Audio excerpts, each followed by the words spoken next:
Thank you so much for being here to discuss such an important, timely topic, and one that I do actually believe impacts every single one of us. What I'm going to do very briefly in the presentation today is to go over what is Islamophobia. When we say that, what do we mean? Why is there so much of it these days? And then how does it impact society in general? So I define Islamophobia as basically anti-Muslim bigotry perpetrated or fueled by an irrational fear of Islam. So it's different than simply criticizing the faith, asking questions about the faith. None of that is Islamophobia. Islamophobia is really about anti-Muslim bigotry. Now, why is there so much of it? And most of the time when I ask this question, even of Muslim audiences, they say, well, 9/11. 9/11 was the turning point where we saw a surge in Islamophobia.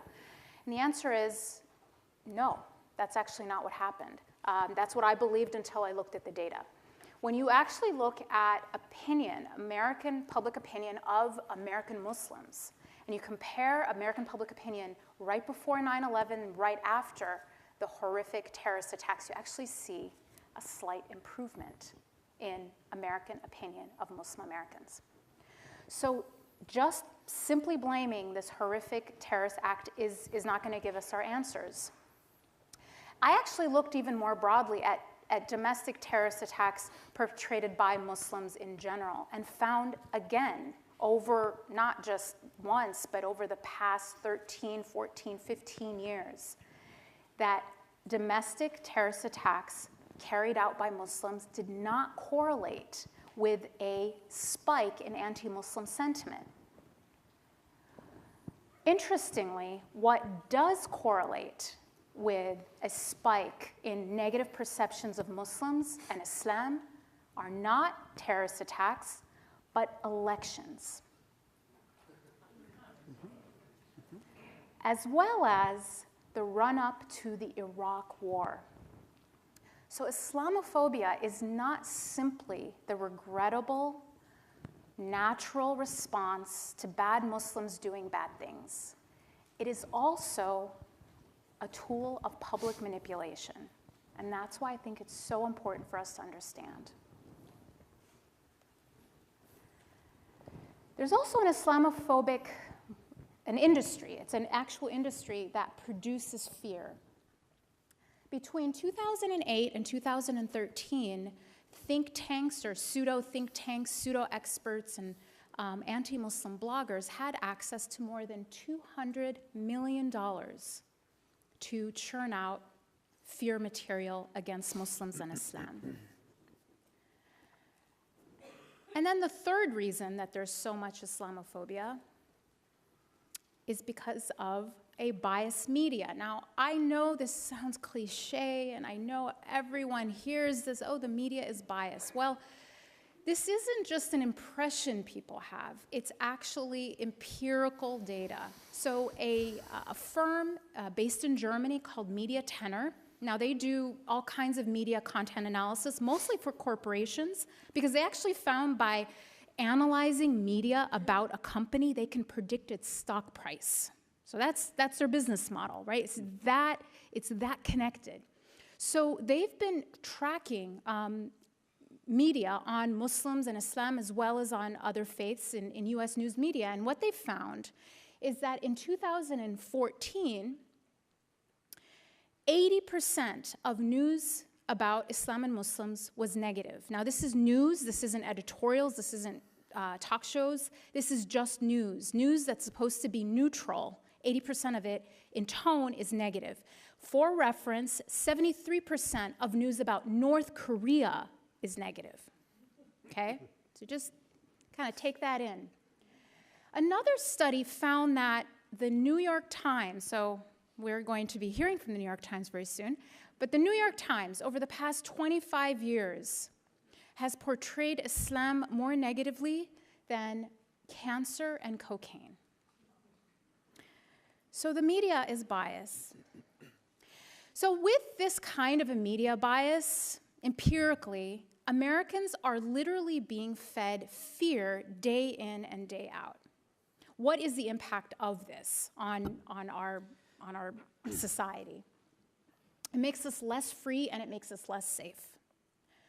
First, the obvious makes Muslim Americans experience, greater discrimination. So in a recent poll conducted by ISPU, we looked at self-reported religiously based discrimination across different faith groups in America, and Muslims were by far the most likely to report discrimination because of their faith, with nearly 1 in 5 saying that they experience it regularly. Now, within the Muslim community, those that are most vulnerable to discrimination are women, young people, and people without a college education. So it's actually the most vulnerable within the community that is most impacted. But it doesn't stop at Muslims. This is what I hope you remember from my presentation. Anti-Muslim bigotry, Islamophobia impacts every single American. For example, there is an empirical link between anti-Muslim bigotry or Islamophobia and anti-Semitism. In one study, we found, this just blew me away, the variable most strongly linked to self-reported prejudice toward Muslims was self-reported prejudice against Jews. If someone said that they had anti-Jewish prejudice, this was all self-reported, they were 32 times as likely to also report anti-Muslim sentiment, and it was the strongest predictor of any variable we looked at, stronger than any demographic variable, stronger than whether or not they knew a Muslim, stronger than their education or their political affiliation.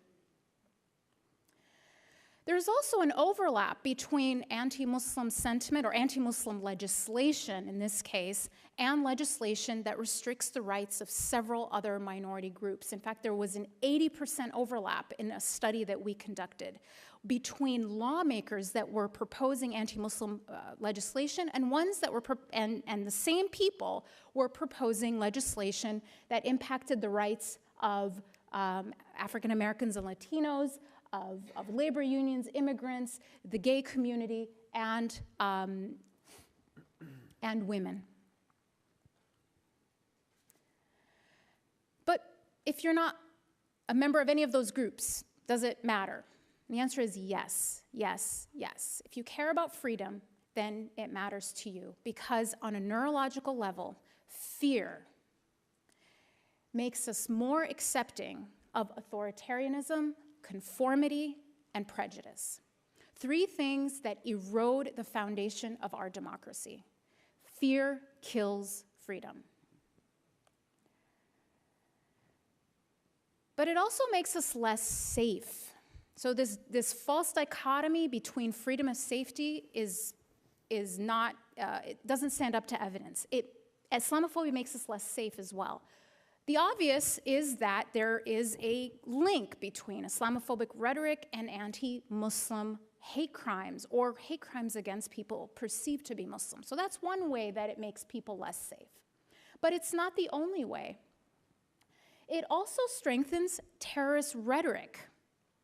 So for example, this is a screenshot of a propaganda video put out by a branch of Al-Qaeda, where a clip from one of our presidential candidates was used in a propaganda video to recruit terrorists by using this clip to show that America is inherently anti-Muslim. So to sum up, Islamophobia is toxic. It's toxic for everyone. Muslims are simply the canaries in the coal mine. They're the first to be impacted, but it's an indication that the climate is dangerous for everyone. Thank you.